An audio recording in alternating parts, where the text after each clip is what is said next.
and bombings, to which Italy was subjected in the course of World War II, caused serious damage also to the country's ancient monuments and artistic heritage.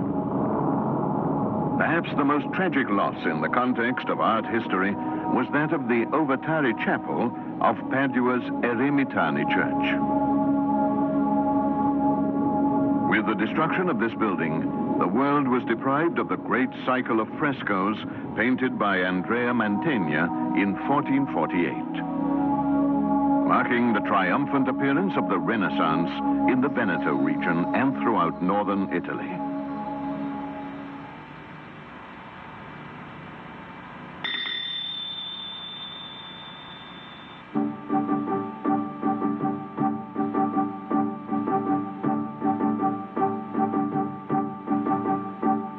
In the middle of the 15th century, the Po Valley came under the influence of the cultural revival which, from Tuscany, was spreading all over Italy. The continuous and prolific stream of new ideas affected all the major cities. But the new civilization of the Renaissance was no longer identified with the universities or with the church. It was now the aristocratic courts that attracted the most active and progressive cultural circles. In Ferrara, for instance, at the Estensi court.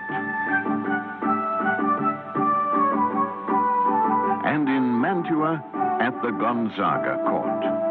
And Mantua and the Gonzagas are inextricably linked with the name and work of one of the greatest artists of the Italian Renaissance, Andrea Mantegna.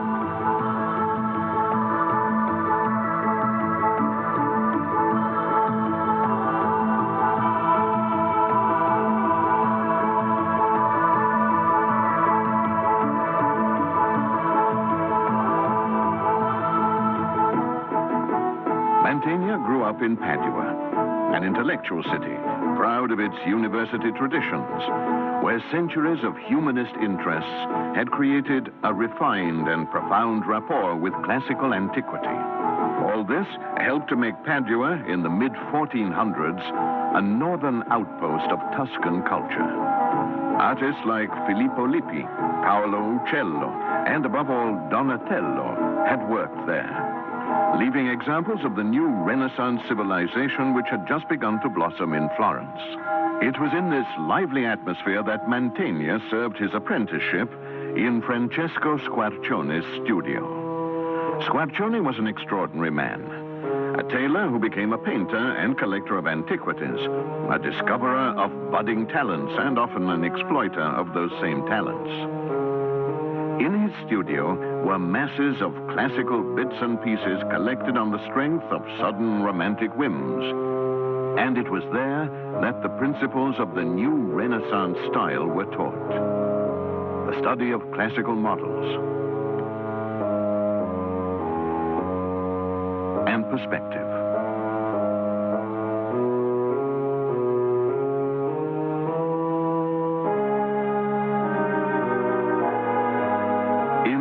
Ovatari Chapel frescoes, which can be seen in these photographs, taken a few days before the bombing, the world of Mantegna was already very much in evidence. It was a world dominated by classical antiquity, or rather, by a nostalgic, imaginary rendering of the reality of those times. Imposing classical architecture rises alongside contemporary buildings.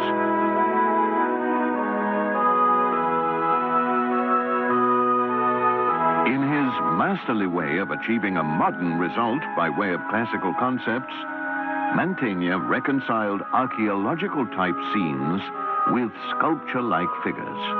Faces, gestures, clothing, and objects have the noble features of antiquity.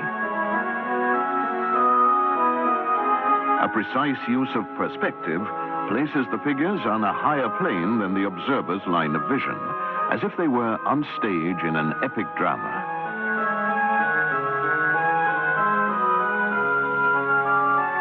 Squarcione himself had occasion to criticize the rigid nature of the figures painted by his former pupil, that smooth, stony quality which was always to be typical of Mantegna's art. Those paintings said Squarcione, do not resemble living persons. They are like ancient marble statues.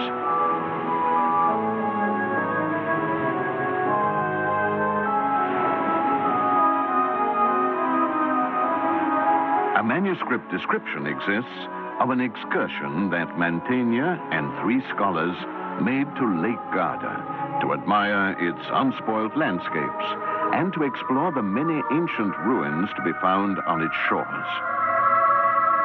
The 4 friends crowned each other with wreaths of myrtle and laurel and called each other by Latin names used in the classical age, reliving the nobility and dignity of the past. Mantegna's version of antiquity throughout his work is a romantic combination of archaeology and scenography.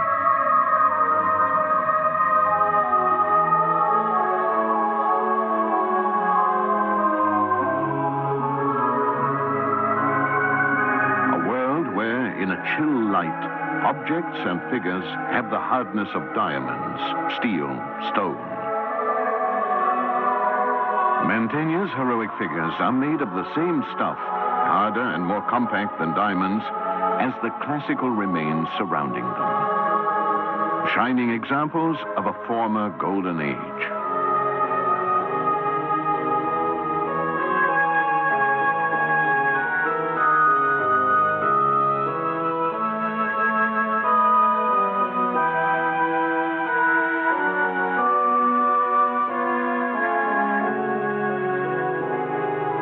The Saint Sebastian in Vienna and his other Sebastian in the Louvre, Paris, are men of stone who have the same noble beauty as ancient marble, and who, from the hardness of marble, inherit their resolute incorruptibility, their great moral integrity, which is untainted by the passage of time and the vicissitudes of man.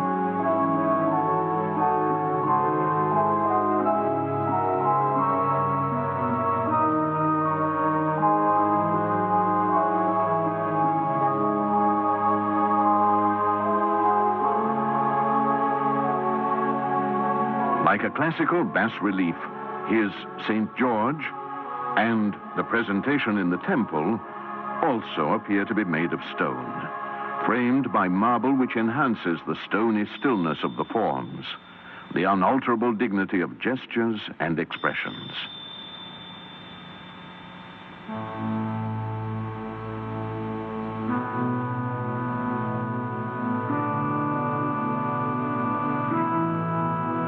It is an obsession with stone which, in a supremely coherent way, also involves nature. A fossilized, archaeological form of nature, in which figures seem to be hewn from the quarry that the artist liked to place in the background of his paintings. For Mantegna, man inhabits a world of stone, where even the grass and the plants have the consistence of minerals.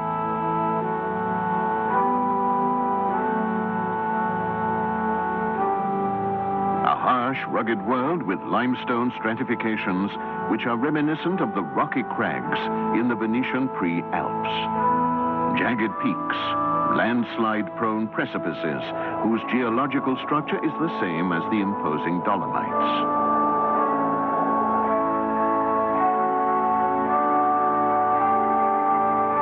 Even the clouds seem solid and have disturbing shapes.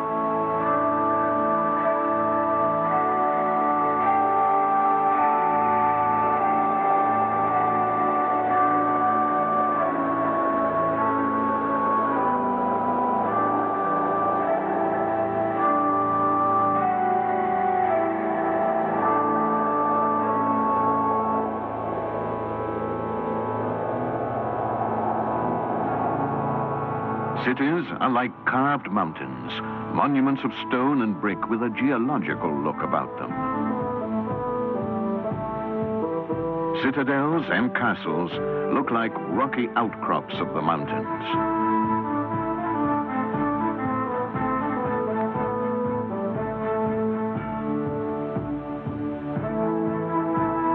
The landscape is that of the Veneto region, but it is as if it had been turned into stone.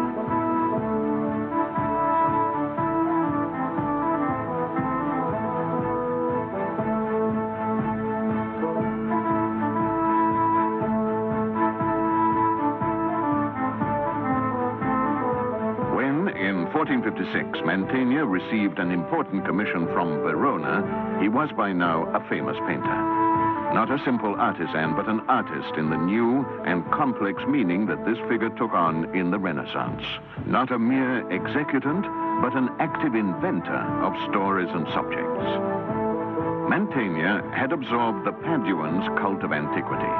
He had traveled, and also because he had married Giovanni Bellini's sister, he knew the Venetian art scene. In Verona, he found in Gregorio Correr, the abbot of the San Zeno monastery, a true humanist patron, an educated, broad-minded man who, for his church's high altar, did not want a Gothic polyptych with a gold background and an ornate frame of pinnacles. He wanted a modern work. The San Zeno altarpiece, one of the great turning points in the history of painting in northern Italy. In the large triptych, Mantegna does away with subdivided space. There is a single comprehensive space, and the scene is not interrupted by the frame's columns. But above all, there is no separation between external space and pictorial space. The carved columns of the frame are the front of the enclosure where the figures are situated. A precise use of perspective unites the composition and sets it in the depth of space.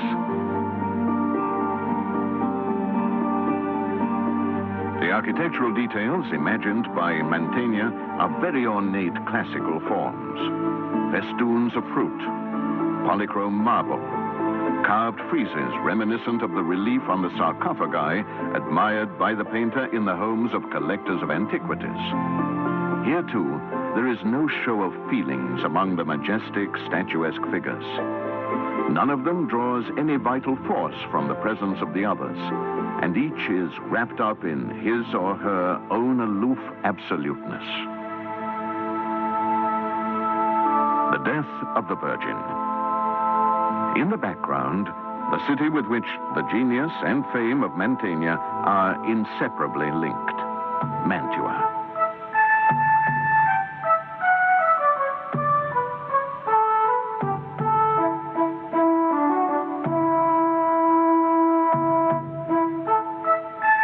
Mantua, city of water. Lying on the bank of the river Mincio, which widens here and forms a lake, surrounding the city on three sides and crossing it with a canal.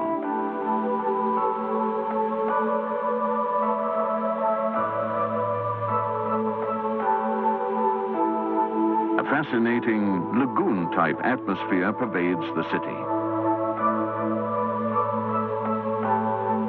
A city shaped by the history of the Gonzaga family, who for almost 400 years, from the 14th to the 18th century, held sway over it and made it seem superb and eloquent, almost excessively so compared with its real character.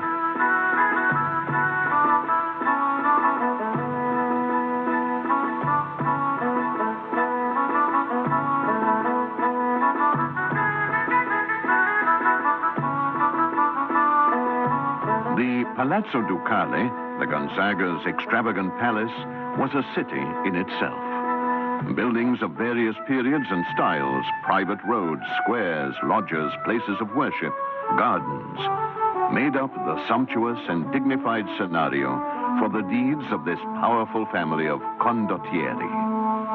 Clever men-at-arms who knew how to profit by the wars between Milan and Venice, offering their services first to one side, then to the other, but always guided by a strict and proud observance of the rules of honorable conduct.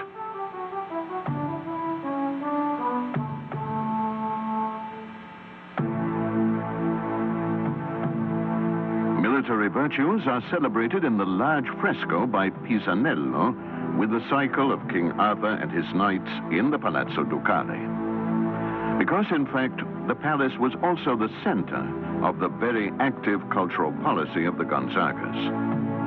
It was the hub of their unbridled passion for art and their refined intellectual curiosity, their fanatical veneration of antiquity, and their mania, albeit very discerning, of collecting anything and everything in vast quantities.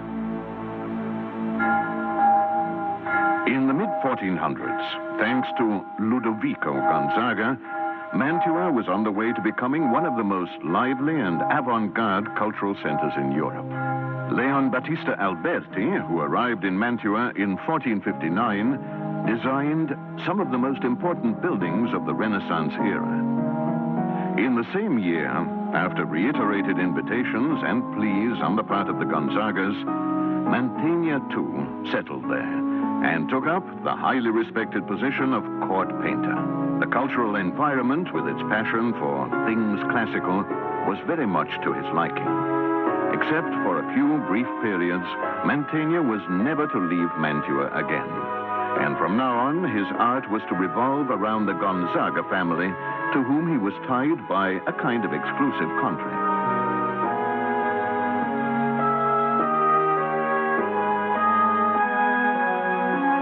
Some panels to decorate a small chapel, no longer standing, represented Mantegna's first work for the Gonzagas.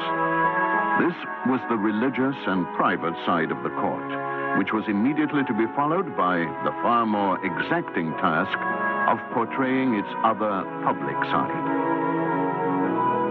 In the Castello di San Giorgio, Mantegna made the classical dream of the Gonzagas come true in a pictorial masterpiece which has no equals in the art of that era, and which was already very famous as soon as it was completed, the Camera Picta, or Camera degli Sposi.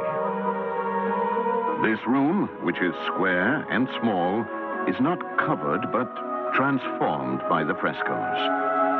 The walls, like transparent partitions, depict scenes from life at court which take place in imaginary open spaces. One wall shows the Gonzagas receiving news of an event which is of capital importance for the family's future: the election of Ludovico's son Francesco as cardinal.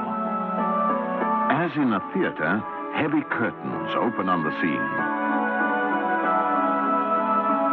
Ludovico and Barbara, the married couple to whom the room is dedicated, dominate the composition. But every member of the family, every member of the court, the pages, the dwarf, each has his or her own identity.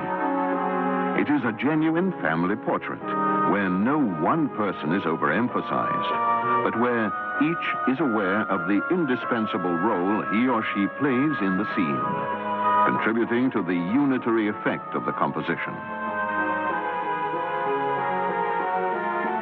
The scene on the next wall takes place in the open country and shows Ludovico with his retinue going to greet his son who has returned to Mantua after his election as cardinal. The Gonzaga's desire was to combine antique glory with the present day, to transform history into myth.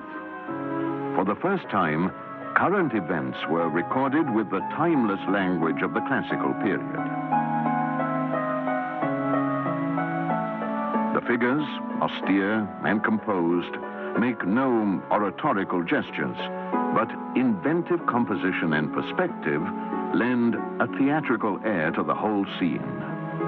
A performance where there is no dividing line between actors and spectators, between public and private.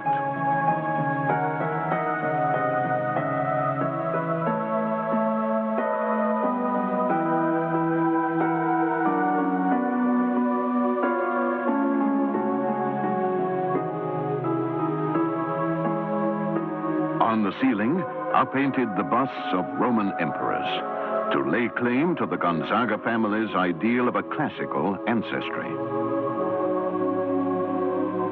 In the center, as in Rome's Pantheon, is the famous painted oculus, with the bold foreshortening of the balustrade and the figures looking down, and with sky and clouds in the background. A virtuoso performance in terms of perspective and illusionism which will pave the way for infinite variations, from Correggio up to the most daring inventions of the Baroque.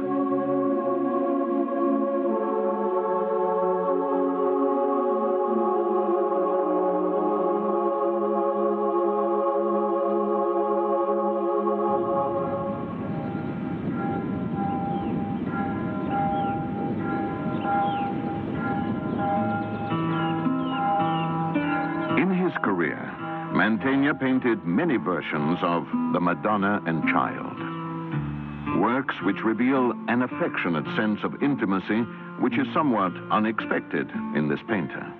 They are small paintings on wood panels, or more often on canvas, whose use was becoming more and more widespread at that time. Apropos of this, it is interesting to note that the oldest known painting on canvas in Italy is actually one of Mantegna's works. The large altarpiece of the Madonna della Vittoria was painted by Mantegna as an ex voto for the successful outcome of the Battle of Fornovo, won by troops led by Francesco Gonzaga, who is portrayed in his precious armor at the foot of the Madonna's throne. The bower, framing the scene, represents the Garden of Heaven, but nature there is not free. It has been constructed, made to conform to a rigorous architectonic plan. The branch of coral, hanging in the center of the bower, alludes to its powers of protection, especially in battle.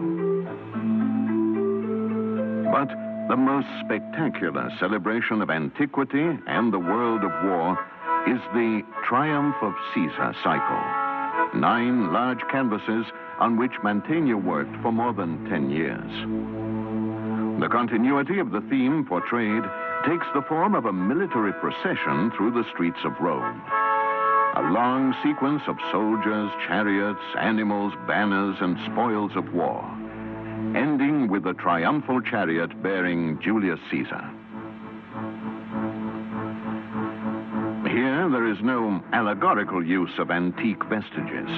It is a uniform, heroic reconstruction of Roman times, a vital classicism with all the fullness and splendor, the riches and pomp of antique celebrations. During the period when he was working on the Triumph of Caesar, Mantegna went to Rome, where he spent 2 years painting the frescoes of a chapel in the Belvedere at the Vatican, destroyed in the 18th century. It was Mantegna's first encounter with Rome, the fabulous city featured in so many of his paintings. The impact was certainly unsettling. The decadent plight of the Eternal City was nothing like the civilized classical scenarios conjured up by Mantegna. An idealized and ostentatious picture of Rome which had all the connotations of nostalgia and dreams, and which inevitably clashed with reality. At the end of the 15th century and the start of the 16th, Mantua was Italy's most refined center of art and culture. This was mainly thanks to the wife of Francesco Gonzaga, Isabella d'Este, here in a portrait by Leonardo da Vinci, renowned both for her beauty and for her lively intellect. Isabella was the first woman to want a small room all of her own for her collection of valuable antique and modern objects. For this studiolo, Mantegna painted 2 canvases, mythological fables in a complicated style and with deliberately hidden meanings. Works which, on the whole, are not very Mantegna-like. Advised by scholars and men of letters, Isabella decreed subjects and composition, leaving little room for artistic license. The theme of the pictures is the victory of love sublime over disorder, lust, vice. But the real protagonist is Isabella herself, who commissioned and conceived them, and who is portrayed in the role of the triumphant goddess.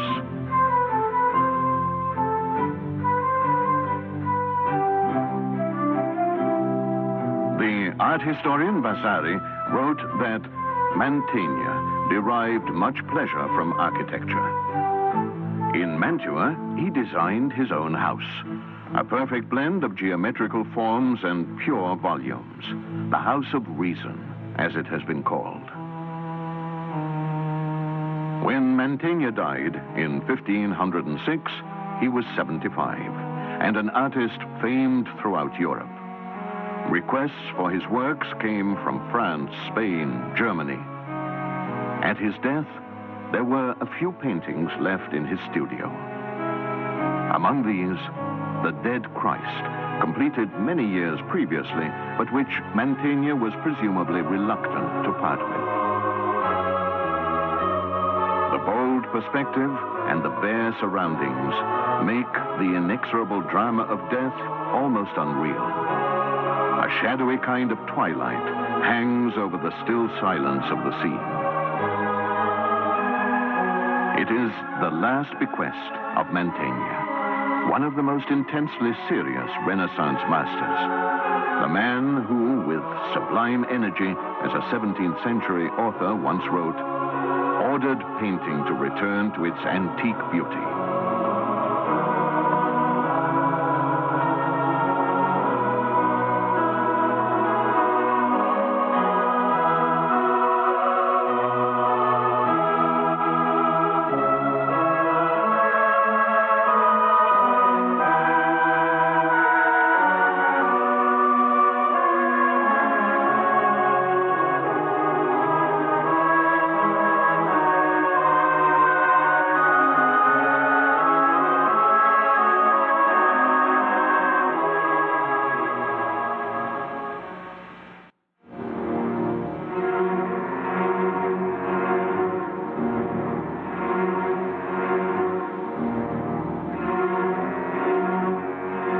Outraged by the murder of 1,500 civilians by German pilots in the village of Guernica during the Spanish Civil War, Pablo Picasso struck back in the best way he knew.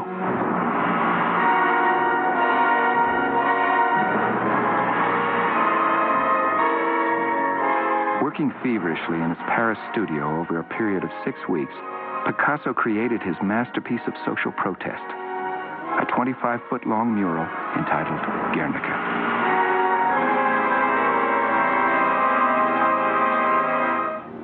Painting is not done to decorate apartments, he said. It is an instrument of war against the enemy. This Millennium Minute has been made possible by the National Endowment for the Humanities.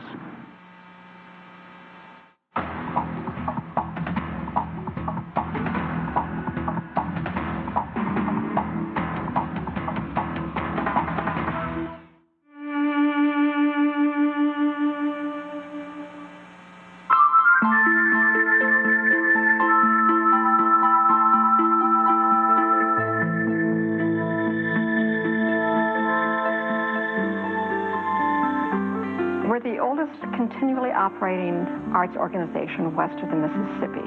We started as a sketch group in the late 1880s. The mission of the Artists Guild is to offer to the community a wide range of events, activities, exhibits, offerings. Now in its new home in Clayton, the St. Louis Artists Guild is a place for artists to create and show their work, and the rest of us to view and take classes in a range of art forms, including painting, sculpture, ceramics, printmaking, and fiber art. Art is a tool that communicates. It breaks down the barriers between age and race and ethnic groups, the whole thing. And from the beginning of time, people have used art to communicate, and I think that's what we're about. For Channel 9, I'm Patrick Murphy. You're watching KETC Channel 9, St. Louis.